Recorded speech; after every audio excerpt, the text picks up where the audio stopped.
Traders, FX Pip Collector here. Today is Tuesday, November 25th, and this is our analysis for the US dollar yen, and we're on the daily time frame to start with.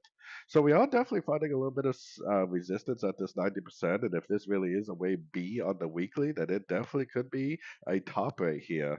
The thing is until we get a break of structure, which we don't have, a significant lower high, which we don't have, we need to keep in mind that it also could just be a pullback within an uptrend because the weekly is up, the daily is up. Anything we see to the downside, we have to look at as possibly just another pullback within the higher time frame uptrend.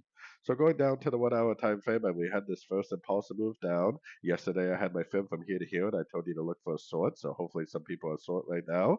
Now we need to pay attention to see if it does something like this down to a Fibonacci retracement level and then breaks back up, or whether it makes more of an impulsive move like this and eventually goes down and breaks this lower time frame structure.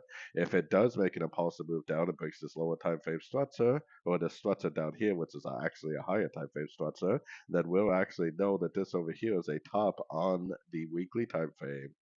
So anyways, don't forget to check out my website linked over here in the corner. And as always, thank you for watching and happy trading.